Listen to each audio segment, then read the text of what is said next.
আল্লাহর নবীজি একদিন তার মজলিসের ভিতরে বসা, জিব্রাইল আমিন আল্লাহর নবীর কাছে আসছে।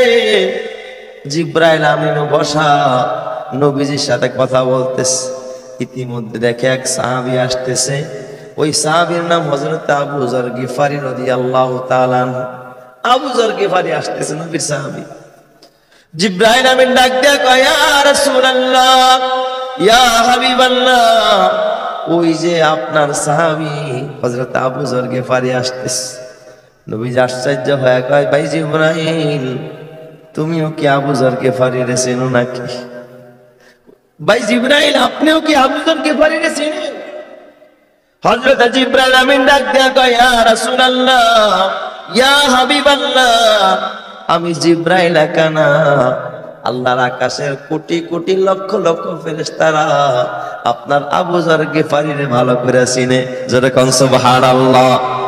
আমি একা চিনি না, সব ফেরেশতারাই আবু যর গিফারিরে। নবী আমার ডাক দিয়া বলেন, ও ভাই জিব্রাইল, আবু যরের এমন কি আমল যে আমলের কারণে সবাই তোমরা আবু যর গিফারিরে চিনো? কারণটা কি?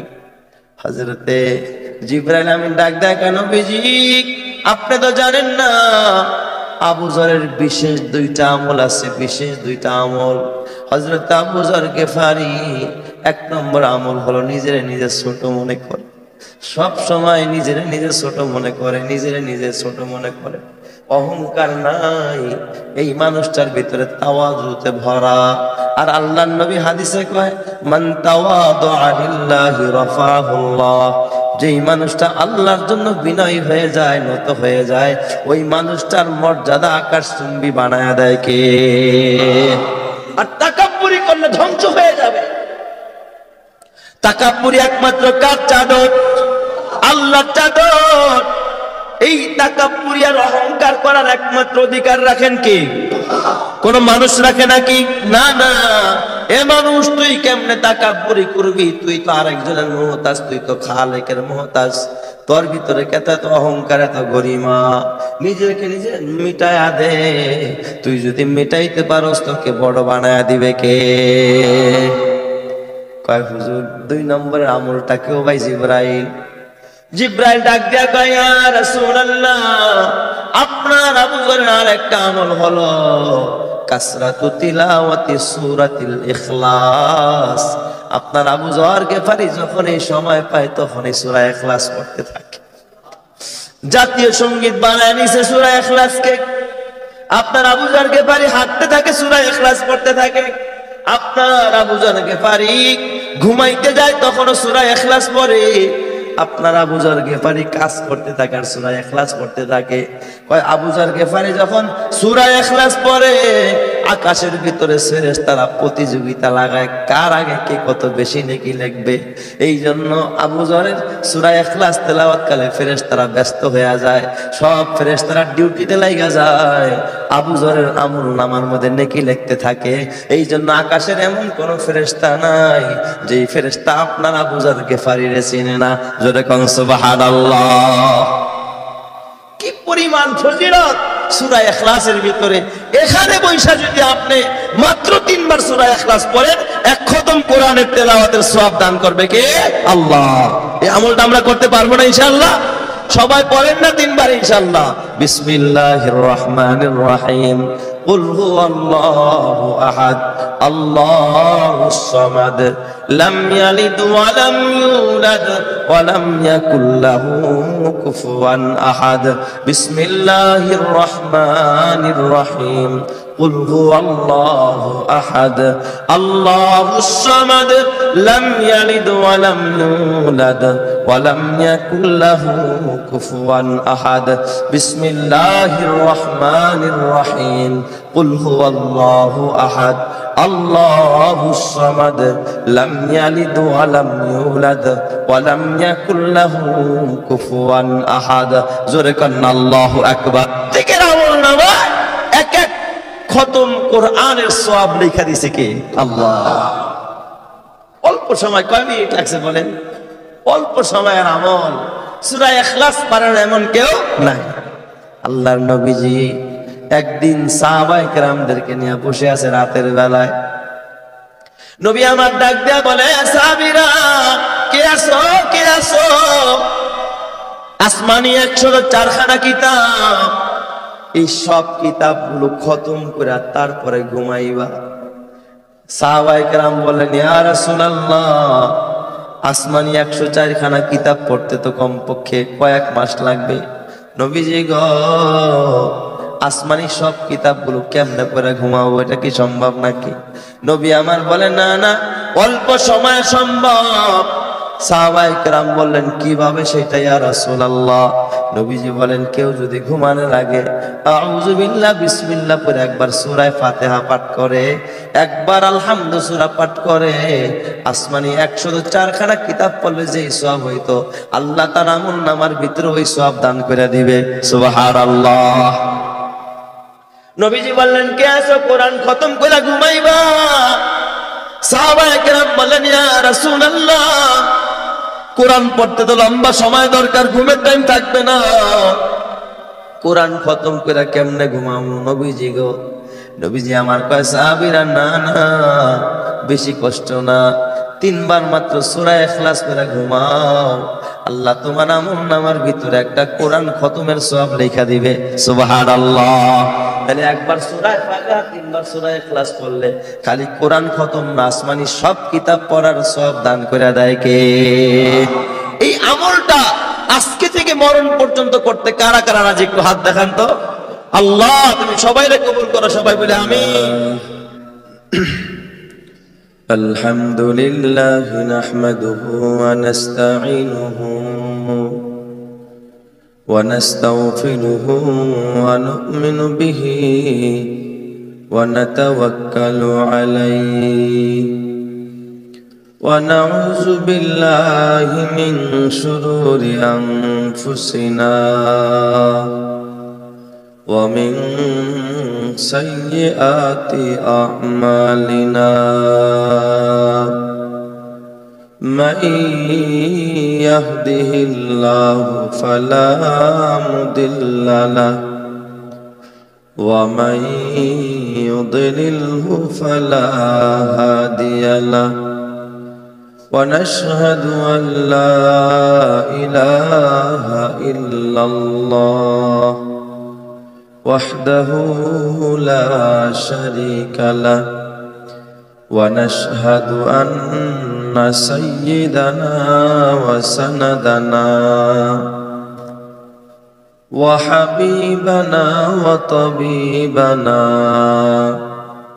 ومولانا محمدا عبده ورسوله أما بعد فأعوذ بالله من الشيطان الرجيم بسم الله الرحمن الرحيم قل هو الله أحد الله الصمد لم يلد ولم يولد ولم يكن له كفوا أحد آمنت بالله صدق الله مولانا العظيم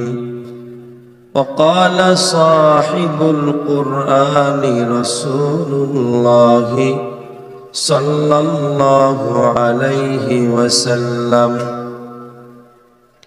القرآن حجة لك أو عليك وصدق رسوله النبي الكريم ونحن على ذلك لمن الشاهدين والشاكرين والحمد لله رب العالمين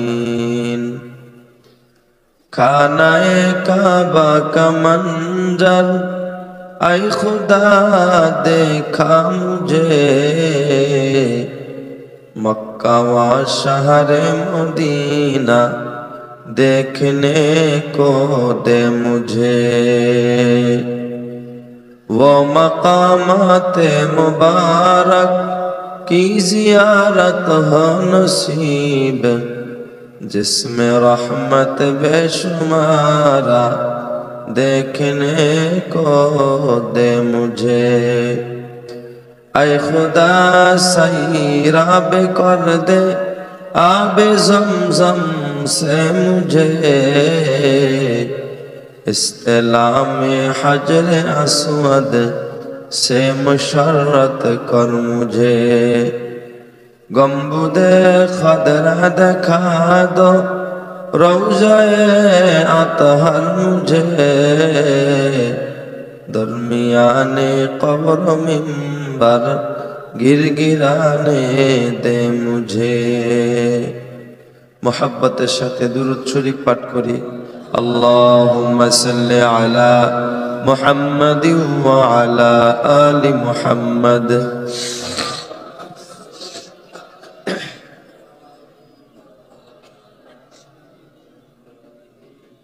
इन्नका हमीदुम मजीद।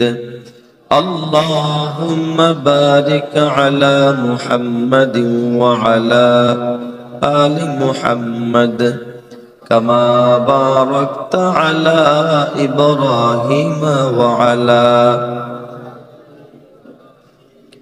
इन्नका हमीदुम मजीद।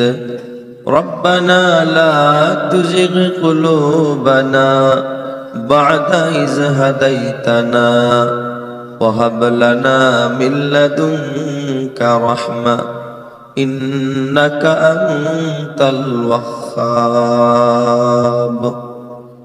अल्हम्दुलिल्लाह, महान अल्लाह सुब्हानाहु व ताआलार दरबारे असंख्य अगणित शुक्रिया যে আল্লাহ সুবহানাহু ওয়া তাআলা আমাদেরকে পবিত্র জুমার দিন, সপ্তাহের ঈদের দিনে আল্লাহ পাকের ডাকে সাড়া দিয়ে আল্লাহর পছন্দের জায়গা, আল্লাহর মহব্বতের স্থান মসজিদে আসার বসার তৌফিক করে দিলেন। সেজন্য মালিকের দরবারে শুকরিয়া আদায় করে বলি আলহামদুলিল্লাহ। আপনাদের খেদমতে কোরআনুল কারীমের 114টি সূরার মধ্যে সকলেরই সুপরিচিত একটি সূরা, আমার মনে হয় এই সূরাটা মুখস্থ নাই এমন কেউ নাই, সূরাতুল ইখলাস। সূরার নাম কি? সূরাতুল ইখলাস। কোরআনের 112তম সূরা। এই সূরা তেলাওয়াত করেছে। এই সূরার মধ্যে আয়াত সংখ্যা হলো 4টি। আয়াত কতটা? 4টি আয়াত। কোরআনের অন্যান্য সূরার নামকরণ আমরা জানি যে আল্লাহ পাক কোরআনের ভিতরে কিছু মশহুর শব্দকে সামনে রেখে সূরার নামকরণ করেন। কোথাও কোনো কিস্সায়ে মাশহুরাকে সামনে রেখে সূরার নামকরণ করা হয়েছে। কিন্তু সূরা ইখলাস, এই সূরার নামকরণ করা হয়েছে সূরাতুল ইখলাস। কিন্তু ইখলাস শব্দ তো সূরার মধ্যে নাই। ইখলাস মানে হলো একনিষ্ঠতা, যা কিছু করব একজনের খুশির জন্য, তিনি কে? আল্লাহ। এটার নাম হলো ইখলাস। কোনো কাজকে নিরেটভাবে স্বচ্ছতার সাথে মালিকের জন্য করা, স্রষ্টার জন্য, রবের জন্য করা, এর নাম হলো ইখলাস। আর ইখলাস হলো অন্তরের ব্যাপার। ইখলাস কিসের ব্যাপার? এটা দেখানো যায় না, এটা কাউকে দেখানো যায় না, প্রকাশ করা যায় না। আর এই সূরা ইখলাসের ভিতরেও ইখলাসের কথা আছে, কিন্তু কাউকে দেখানো যায় না। এই জন্য সূরার নাম লেখা হয়েছে কি? সূরাতুল ইখলাস। তাওহীদের আলোচনা আছে এই সূরার ভিতরে, আল্লাহর পরিচয়ের কথা আছে, আল্লাহর গুণের কথা, আল্লাহর পরিচয়। আল্লাহ পাক এই ছোট্ট সূরার মধ্যে মাত্র 4টি আয়াতের মধ্যে আল্লাহ তার পুরোপুরি পরিচয় তুলে ধরছেন। সুবহানাল্লাহ। কার পরিচয়? আল্লাহর পরিচয়। যে যাকে চিনে সে তাকে কিনে। চিনলে দাম আছে, না চিনলে দাম নাই। আপনি এক ভদ্রলোক গ্রামের মানুষ অথবা ওসি সাহেবের বাবা বাজারে দুধ নিয়ে আসছে বিক্রি করতে, ধমকাধমকি শুরু করছে। যখন আরেকজন কেমন চিনেন ওসি সাহেবের বাবা, একটু নাড়াচাড়া দিয়ে উঠছে আর কি। এখন চিনছে, ভিতরে তার আজমত আইসা গেছে, তার বড়ত্ব, তার মহাব্বত ভিতরে পয়দা হয়ে গেছে। তো কেউ যদি কাউকে চিনতে পারে, সে তাকে কিনতে পারে, সম্মান দিতে পারে, ইজ্জত দিতে পারে। যে যাকে চিনে না, সে তাকে ইজ্জত দিতেও পারে। রাস্তাঘাটে চলার পথে কত মানুষের সাথে কত জায়গায় দেখা হয়, যখন পরিচয় পায় তখন একটু নাড়াচাড়া দিয়ে বসে আর কি, আর পরিচয় পাওয়ার আগে স্বাভাবিক আর কি। তো চিনার পরে তখন তার আজমত বাড়ে, মোহব্বত বাড়ে। তো যখন যদি কারো ভিতরে আল্লাহর মারেফাত হাসিল হয়, তখন সে আল্লাহর আজমত, আল্লাহর মোহব্বত তার দিলে পয়দা হয়, আর ওই মানুষটাকে আল্লাহ পাক জান্নাতের মেহমান করে দেয়। সুবহানাল্লাহ। এই জন্য প্রথম পরিচয় হলো রবের পরিচয় হাসিল করা। প্রথম কাজ কি আমাদের? রবের পরিচয়, আল্লাহর মারেফাত হাসিল করা, যে আল্লাহ কত বড়, আল্লাহ কত মহান, আল্লাহ কত সুন্দর, আল্লাহ কত দয়ার সাগর, মায়ার সাগর। এই পরিচয় যে যত বেশি অর্জন করতে পারছে, তার জীবন তত বেশি ধন্য হয়ে গেছে। সুবহানাল্লাহ। আর যে আল্লাহর পরিচয় হাসিল করতে পারে নাই, সে সফল হতে পারে নাই, বিফল হয়ে গেছে। এই জন্য রবের পরিচয় আল্লাহ পাক এই সূরার মধ্যে তুলে ধরছে। সুবহানাল্লাহ। সূরা ইখলাসের ভিতরে কার পরিচয়? আল্লাহর পরিচয়। এই সূরাটা নাজিল হওয়ার কারণ কি, প্রেক্ষাপট কি, শানে নজুল কি? সূরা ইখলাসের শানে নজুল শোনাই আপনাদেরকে। এটা দুইটা শানে নজুল আছে, দুইটা প্রেক্ষাপট।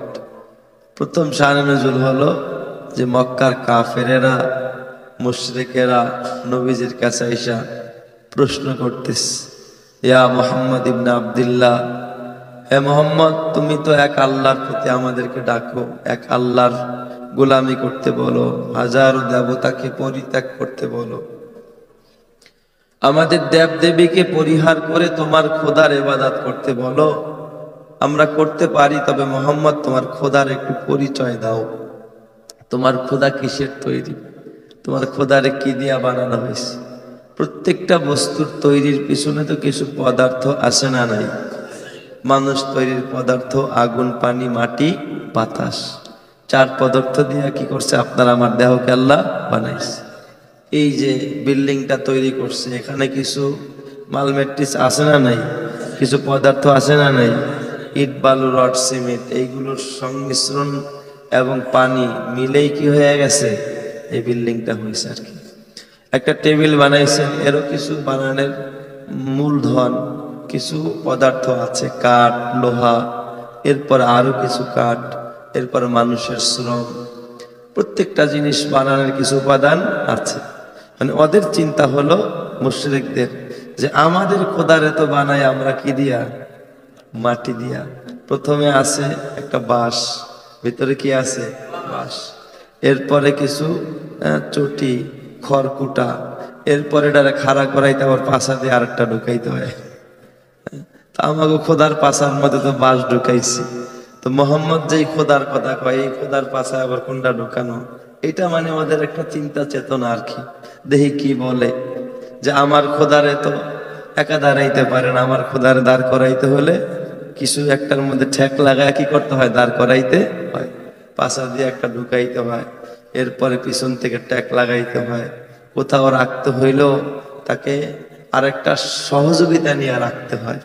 কিন্তু আপনারা দেখেন কেমন বিবেক, যেই খোদা নিজেই দাঁড়াইতে পারে না, যে নিজেই নিজের সংরক্ষণ করতে পারে না, যে নিজেই নিজের হেফাজত করতে পারে না, এটা খোদা হয় কেমনে?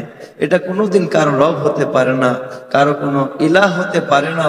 এটা একমাত্র গর্হিত কাজ ছাড়া কিছু নয়। ঠিক কিনা বলেন?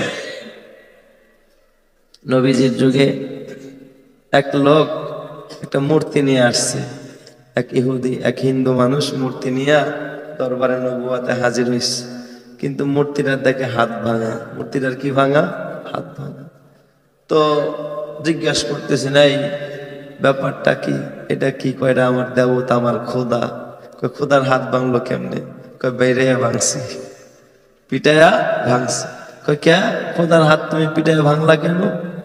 কয় আর কয়েন না, এই খোদারে নিয়ে রাস্তাটা রওনা করছি, ওর একটা গাছের সাথে ট্যাক লাগাইয়া রাখছিলাম যাতে পড়ে না যায়, একটু পছন্দ করতে বসছি।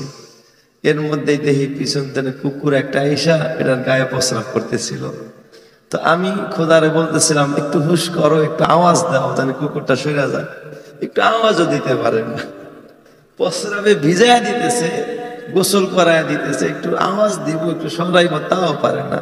তো যেই হাত দিয়া কুকুর তাড়াইতে পারলো না, প্রস্রাব থেকে বাঁচতে পারলো না, এর লিগা পিড়ে ওই হাতটা ভেঙে লাইছে। কয় তাহলে যেই খোদায় তোমার প্রস্রাব থেকে বাঁচতে পারে না, নিজেকে নিজে হেফাজত করতে পারে না, তোমাকে কেমনে হেফাজত করবে? এই খোদা ছাড়ো, এক রবের ইবাদত করো, জান্নাতে চলে যাবে। সুবহানাল্লাহ। ইহুদি মূর্তিকে ফেলে দিয়ে তছনছ করে কালিমা পড়ে মুসলমান হয়ে গেছে। সুবহানাল্লাহ। তো ওই মুশরিকরা বলতেছে যে আমরা তো হাজার হাজার দেবতার পূজা করি, কখনো মা কালীর, কখনো মা সরস্বতী, মা দুর্গা, মা দুর্গা, এটা সেটা, এটাকে আমরা মা মনসার তপস্যা করি, পূজা করি, কালী পূজা, এই পূজা সেই পূজা, এত কিছু করি। তাহলে বলো তোমাদের খোদারে কি দিয়া বানানো হয়েছে? তোমার খোদার একটু পরিচয় দাও।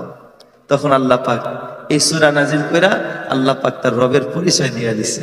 সুবহানাল্লাহ। করেন সবাই, কুল হুয়াল্লাহু আহাদ আল্লাহুস সামাদ লাম ইয়ালিদ ওয়া লাম ইউলাদ ওয়া লাম ইয়াকুল লাহু কুফুয়ান আহাদ।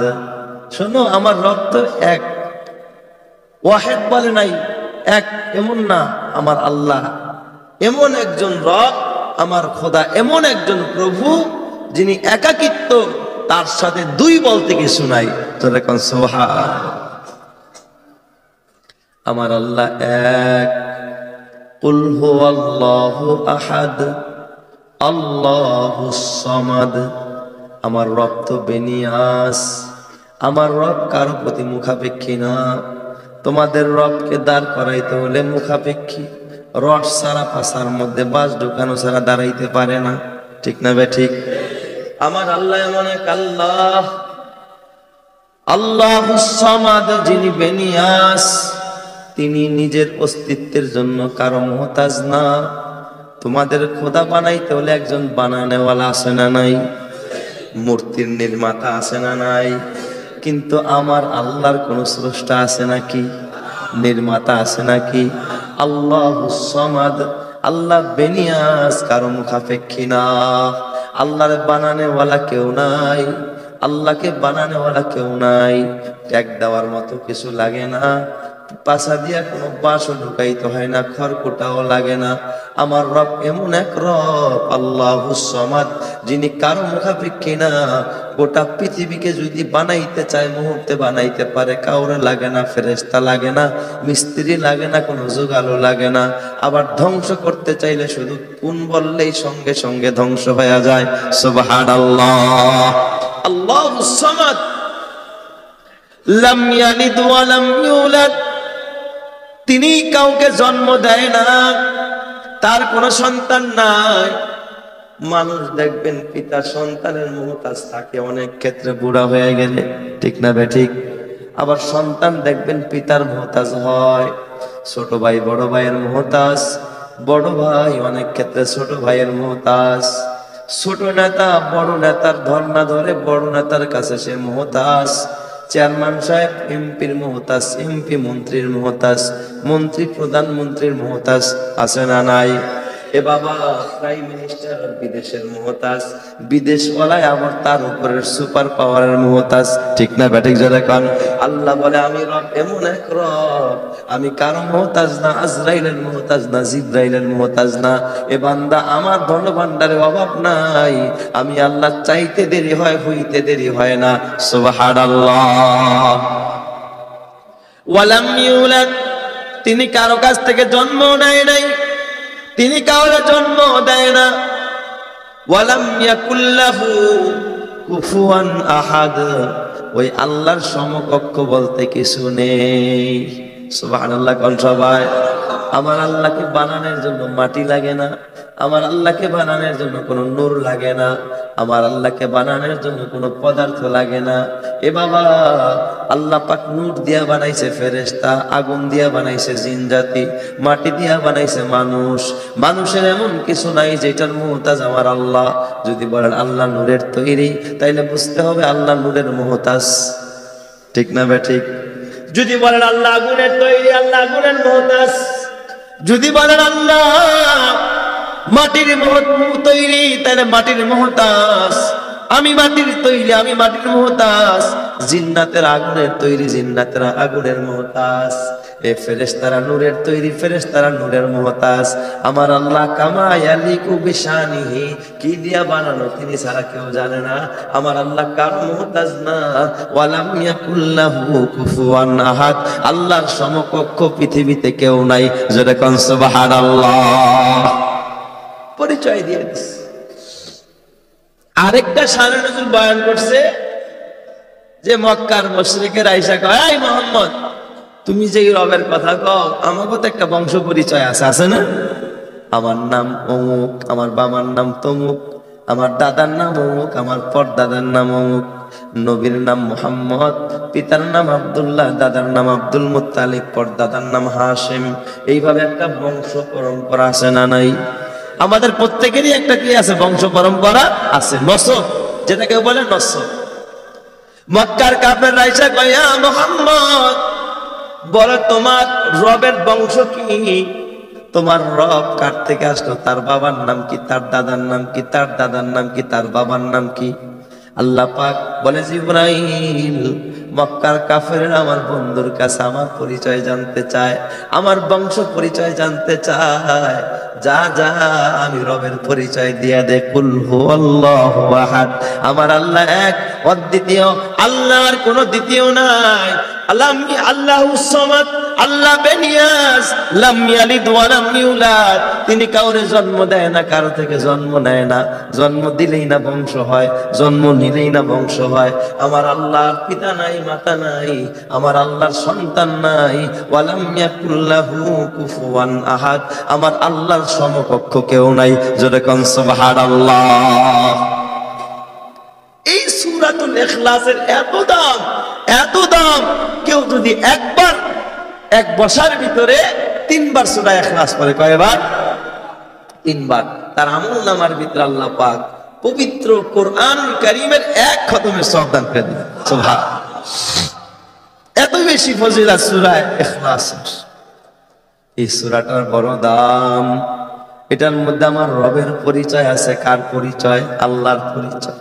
যেই মানুষটা আল্লাহরে বেশি ভালোবাসে, সে সূরা ইখলাস রেও বেশি ভালোবাসে। যেই মানুষটা আল্লাহর সাথে গভীর ও নিবিড় সম্পর্ক রাখতে চায়, আমি মনে করি ওই মানুষটাকে সূরা ইখলাসের সাথেও গভীর ও নিবিড় সম্পর্ক রাখার দরকার।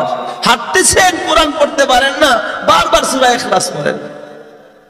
গাড়িতে বসে আছেন, মনে মনে সূরা ইখলাস পড়তে থাকেন। আমার বাজার, নবীজির জমানায় আল্লাহর নবী হিজরত করে যখন মদিনায় গেলেন, মসজিদে কুবা বানাইলেন। মসজিদের কুবার ইমামতির দায়িত্ব দিলেন হযরত আব্দুল্লাহ ইবনে মাসউদকে। আব্দুল্লাহ ইবনে মাসউদ একজন গরিব মানুষ। তার পিতা ছিল একজন রাখালি করতো, রাখাল, গোলাম, নিজেও গোলাম, কিন্তু মধুর কণ্ঠে কোরআন পড়ে। সুবহানাল্লাহ কোন সবাই। মধুর কণ্ঠে কোরআন পড়ে হযরত আব্দুল্লাহ ইবনে মাসউদ রাদিয়াল্লাহু তাআলা। আল্লাহর নবী একদিন সাহাবায়ে কেরামকে পরিচয় করায়, এ সাহাবীরা, আমার আব্দুল্লাহ ইবনে মাসউদ রেছেন, উনি যদিও তিনি গোলাম, তার বাবাও গোলাম, গোলামের ঘরে গোলাম, রাখালের ঘরে রাখাল, কিন্তু আমার আব্দুল্লাহ ইবনে মাসউদ এত মধুর কণ্ঠে কোরআন পড়ে। হযরত জিবরাইল আমিন যেই কণ্ঠে আমি রাসূলকে কোরআন শোনাইছে, আল্লাহ পাক যেই লাহানে কোরআন নাজিল করছে, আমার আব্দুল্লাহ ইবনে মাসউদ জিবরাইলের হুবহু কণ্ঠ নকল করে কোরআন পড়তে পারে। জোরে কোন সুবহানাল্লাহ। এই কুবার ইমাম সাহেব, কিন্তু উনি নামাজ পড়া ওনার একটা অভ্যাস, সব নামাজের মধ্যে দ্বিতীয় রাকাতে সূরা ইখলাস পড়ে। সুবহানাল্লাহ কইবেন না সব। কি পড়ে? সূরা ইখলাস পড়ে। মুসল্লিদের মধ্যে একটু কানা ঘুষা আর কি, কয় ইমাম সাহেবটা তো ভালোই, খালি একটা জিনিস ভালো লাগে না আর কি। আছে না নাই? এই যুগেও দেখবেন কানা ঘুষা করানোওয়ালা আছে না নাই? কয় ইমাম সাহেবের সবই পছন্দ হয়, খালি যে একটু মাঝে মাঝে আমাকে বিরুদ্ধে কথা কয় আর কি। এইটাই একটু সমস্যা আর কি, আর কোনো সমস্যা নেই। হুজুরটা খুব ভালো, সব ভালো, বয়ান শুনতে মজা লাগে, কিন্তু মাঝে মাঝে একটু যে আমাকে পীরের বিরুদ্ধে কথা কয়, ভণ্ডদের বিরুদ্ধে একটু কথা কয়, এটা খালি ভালো লাগে না। আছে না নাই? যেরকম এরকম বলে না, এরকম অভিযোগ কানা ঘুষা 2-4 জন করবেই। এটা অতীতেও ছিল, এখনো আছে, কিয়ামত পর্যন্ত থাকবে। কারণ সব কথা যে আপনার পক্ষে হবে তা তো না। রোগ থাকলে ভিতরে একটু দিয়ে একটা কথা লাগা যাইতেই পারে। তো আব্দুল্লাহ ইবনে মাসউদের কয় সবাই মিল্লা মুসল্লিরা কানা ঘুষা করতেছে, সবাই মিল্লা কয় না একটু সভাপতি সাহেবের কাছে যায় একটু লাগাইতে হবে আর কি, মানে বিচার দিব কি আব্দুল্লাহ ইবনে মাসউদের বিরুদ্ধে। কয় হুজুর সভাপতি সাহেব জি, কয় আব্দুল্লাহ ইবনে মাসউদ ইমাম সাহেব তো ভালোই, আসলে সবই ভালো, তেলাওয়াত করলে দিল ঠান্ডা হয়ে যায়, সবই মজা লাগে, কিন্তু একটা জিনিস ভালো লাগে না। কয় কোনটা? কয় বেচারা খালি সব নামাজের মধ্যেই সূরা ইখলাস পড়ে। সূরা ইখলাস পড়ে কুল হুয়াল্লাহু আহাদ আল্লাহুস সামাদ লাম ইয়ালিদ ওয়া লাম ইউলাদ ওয়া লাম ইয়াকুল লাহু কুফুয়ান আহাদ। দ্বিতীয় রাকাতে, প্রথম রাকাতে একটা সূরা পড়ে, দ্বিতীয় রাকাতে সবসময় কি পড়ে? সূরা ইখলাস পড়ে। কয় তাইলে তোমরা আমার কাছে বিচার নিয়ে আসছো, তাহলে বিচারটা চলো আমরা সবাই মিল্লা নবীজির কাছে যাই। কারণ ইমাম তো নিয়োগ দিছে কে? নবীজি। এই কুবা মসজিদের ইমাম নিয়োগ কোনো কমিটি দেয় নাই, কে দিছে?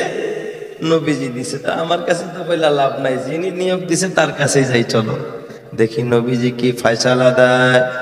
সবাই মিল্লা বিশ্ব নবীর কাছে রওয়ানা। ওই দিক দিয়া আমার আল্লাহ পাক জিব্রাইলে পাঠাই দিয়ে, জিব্রাইল তাড়াতাড়ি যা। আরে জিব্রাইল আমার বন্ধুরে সালাম দে, বন্ধুরে জানায় দে ওই কুবা মসজিদের ইমাম সাহেবের বিরুদ্ধে নালিশ নিয়ে আসতেছে, আমার বন্ধুরে বলে দে আমার বন্ধু যেন ইমামের বিরুদ্ধে ফয়সালা না দেয়, ইমামের পক্ষেই যেন ফয়সালা দিয়ে দেয়। জোরে কোন সুবহানাল্লাহ। এই মেসেজ পাঠায় দিছে কে? আরো জোরে বলেন কে? আল্লাহ। সবাই হুজুর আপনি যে ইমাম দিয়েছেন একবার পারফেক্ট, কোনো ঝামেলা নাই, কোনো সমস্যা নাই হুজুর, কোনো বদনাম নাই, কোনো দুর্নাম নাই, তবে একটা জিনিস হুজুর একটু। কি হয়েছে কও?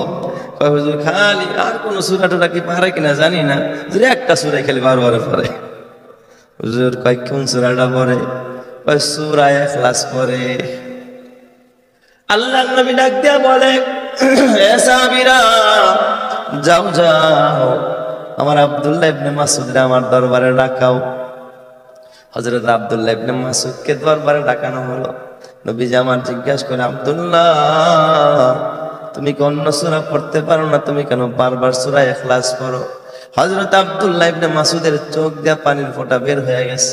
ডাক দেয়া কেন নবীজি গো, এই সূরা ইখলাসের ভিতরে আমার রবের পরিচয় আছে, আমার আল্লাহর পরিচয় আছে, আমার আল্লাহর গুণ বয়ান করা হয়েছে। আমি সূরা ইখলাস পড়ে যতটা মজা পাই অন্য সূরা পড়ে আমি এতটা মজা পাই না। আমি আল্লাহর মারিফাতের সাগরে হাবুডুবু খাই, এই জন্য আমি সূরা ইখলাস ছাড়তে পারি না। জোরে কোন সুবহানাল্লাহ। এ বাজান নবী আমার ডাক দেয়া বললেন খবরদার খবরদার, তোমরা জানো না এই আব্দুল্লাহ ইবনে মাসউদ সূরা ইখলাস তেলাওয়াত করার কারণে আমার আল্লাহ পর্যন্ত তার প্রতি রাজি হয়ে গেছে, খুশি হয়ে গেছে। তোমরা তো অভিযোগ করো, তোমরা বুঝো না এই সূরা ইখলাসের ভিতরে এত রহমত, এত বরকত, এত নূর। এই সূরা ইখলাস যদি কেউ একেবারে লাগাতার তেলাওয়াত করতে পারে, আল্লাহ তার নামটা জাহান্নাম থেকে কাইটা জান্নাতের খাতায় উঠায়া দিবে। সুবহানাল্লাহ। এই জন্য বেশি বেশি সূরা ইখলাস পড়া, বেশি বেশি কি পড়া? সূরা ইখলাস পড়া। আল্লাহর নবীজি একদিন তার মজলিসের ভিতরে বসা, জিব্রাইল আমিন আল্লাহর নবীর কাছে আসছে। জিব্রাইল আমিনও বসা নবীজির সাথে কথা বলতেছে। ইতিমধ্যে দেখে এক সাহাবী আসতেছে, ওই সাহাবীর নাম হযরত আবু যর গিফারি রাদিয়াল্লাহু তাআলা আনহু।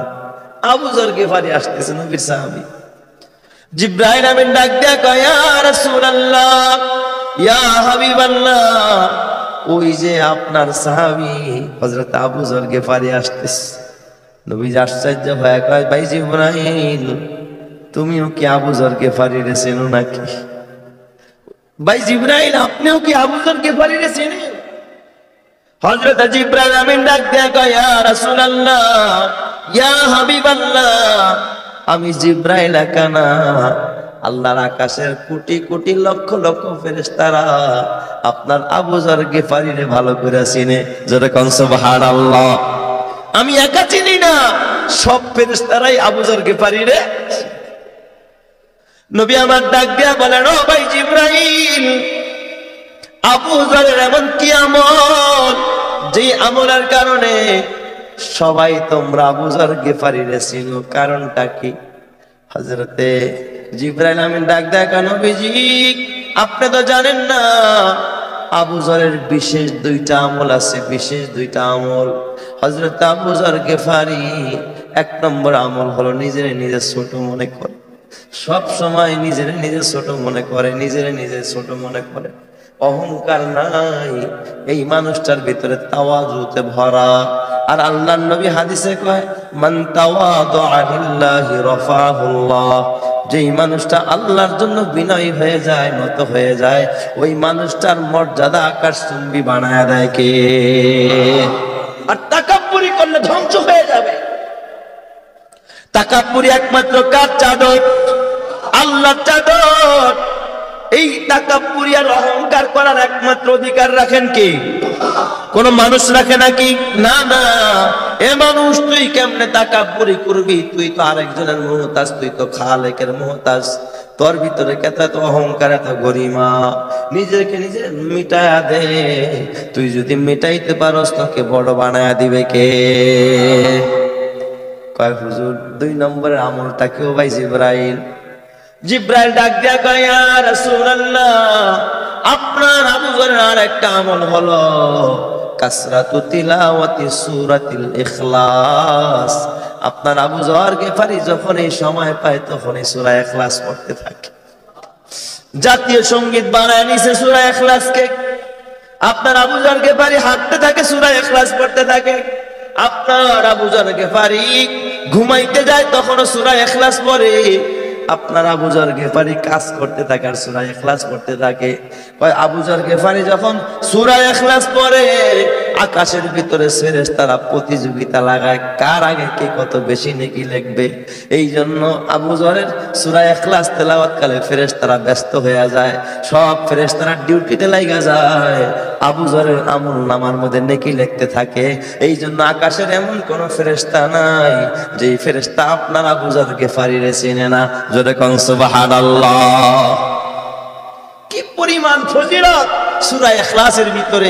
এখানে বৈশা যদি আপনি মাত্র 3 বার সূরা ইখলাস পড়েন, এক খতম কোরআনের তেলাওয়াতের সওয়াব দান করবে কে?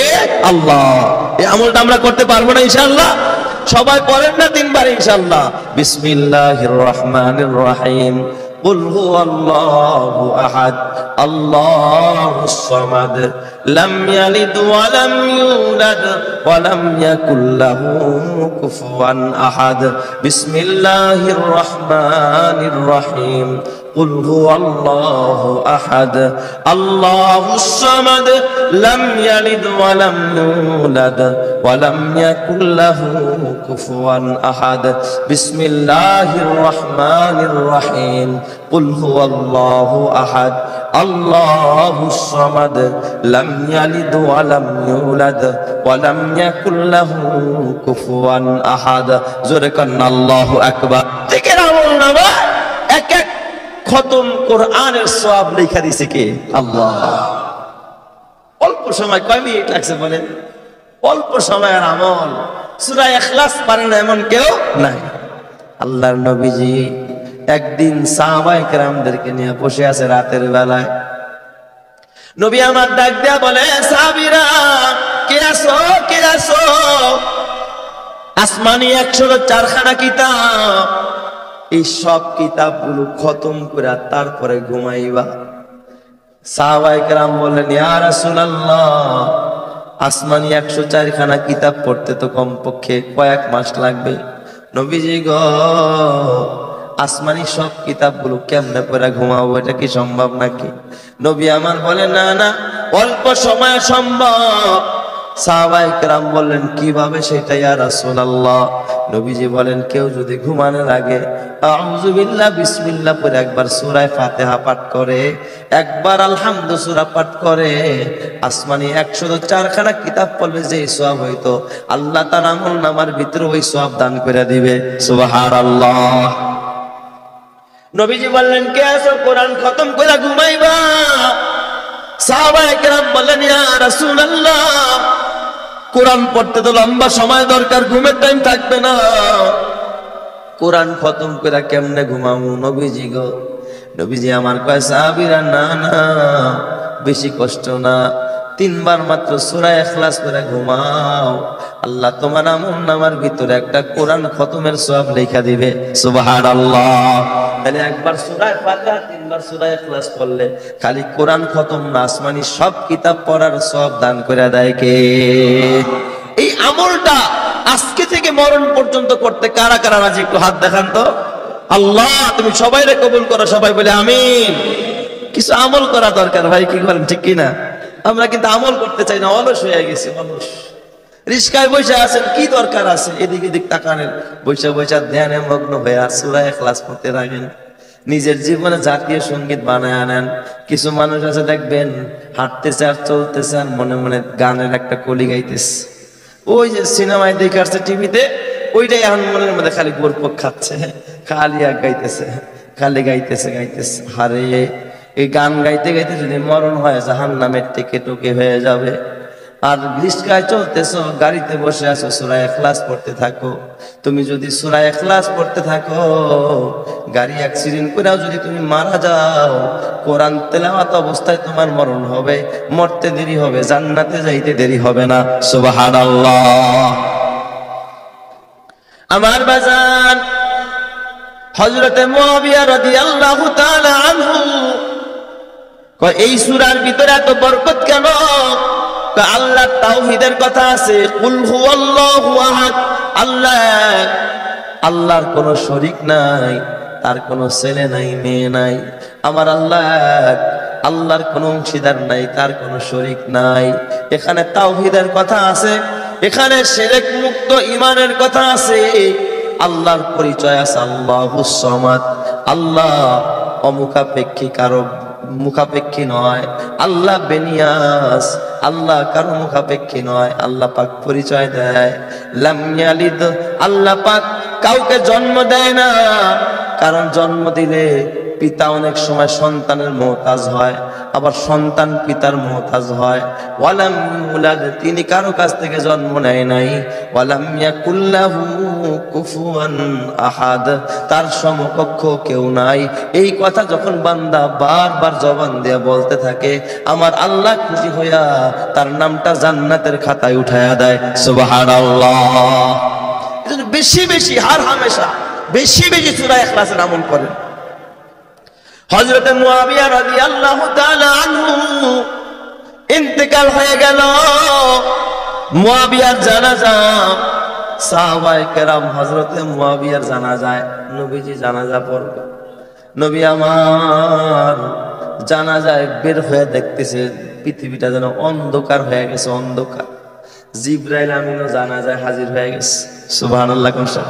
জিবরাইল মুআবিয়ার জানাজায় দাঁড়ায় গেছে, ইমামতি করবে নবীজি, জিবরাইল মুক্তাদি। সুবহানাল্লাহ কইবেন না সবাই?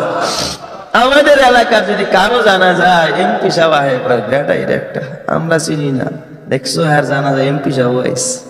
আর যদি মন্ত্রী আসে, ওরে বাপ রে বাপ, এটা তো কঠিন বেটা রে, এর জানা যায় কে আসছে? মন্ত্রী আসছে।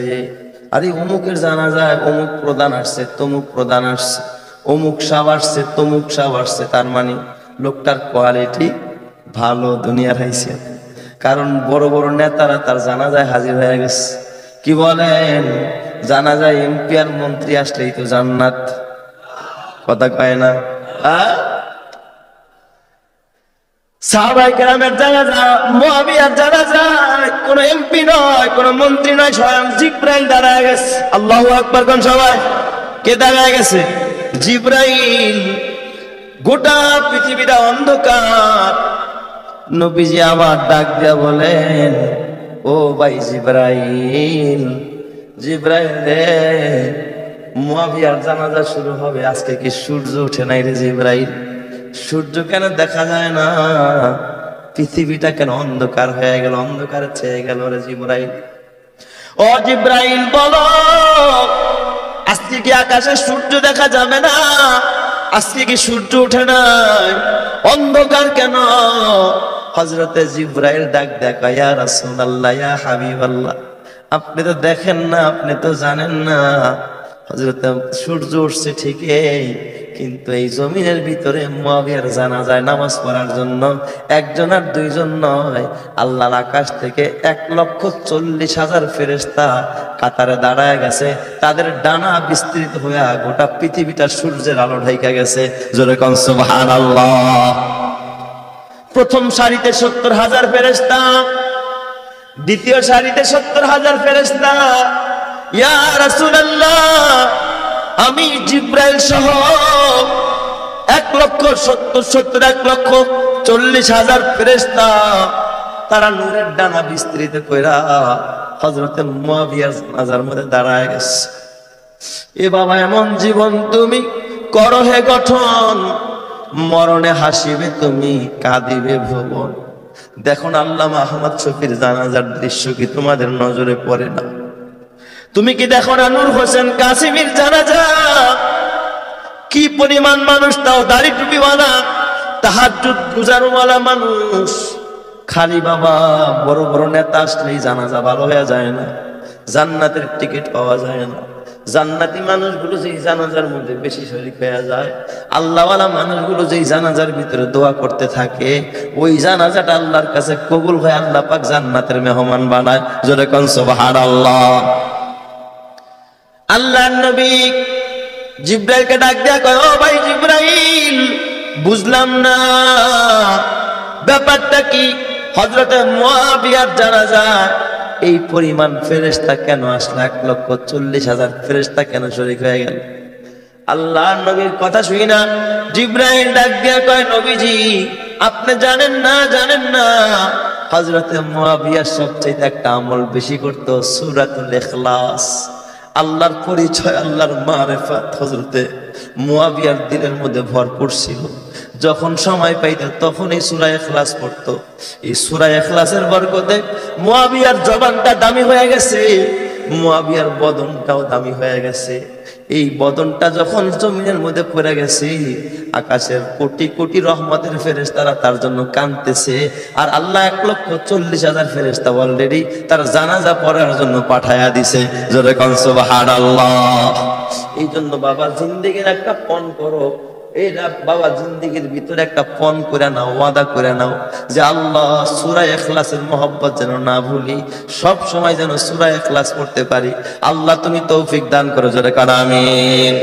আর এই সূরা ইখলাস যদি পড়তে চাও, ইখলাসের সাথে যদি মহব্বত বাড়াইতে চাও, এইগুলোর আসল যে মাবদা, আসল যে স্থান, তা হলো মসজিদ আর মাদ্রাসা।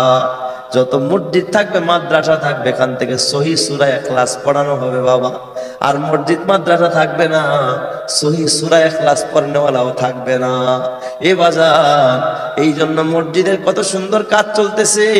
আমি গত পরশুদিন মাহফিল ছিল আমার, ময়মনসিংহ, শুনলাম কমিটির লোকজন নাকি মাটি কাটতেছিল, হারে কত কষ্ট করতেছিল। এ বাজার, অনেকেই নগদ অর্থ দিয়েছিল, সবসময় আপনারা দেন, কিন্তু আল্লাহর ঘর গত জুমাতেও আপনারা দান করছেন। আমি চাই সব সময় দিবেন। দানের হাত যার যত বাড়বে, তার জন্য আল্লাহ জান্নাত তত বেশি বাড়ায়া দিবে। সুবহানাল্লাহ। এই জন্য ওই যে একটা পিলারের জন্য আপনারা দেখছেন নিচের বেসটা মাত্র ঢালাই হয়েছে, উপরে কলমটা উঠবে, পিলারটা উঠবে, এখানে প্রায় 2 টন রড লাগবে, অনেক টাকা লাগবে, অনেক অর্থ লাগবে। এটা তো আপনারাই দিবেন, আল্লাহর ঘর আল্লাহই করায় দিবে। এই জন্য যদি কেউ পারেন যে ইনশাআল্লাহ আমি রড কেনার জন্য আমরা কয়েক ভাই মিল্লা 2 টন রডের ব্যবস্থা করব।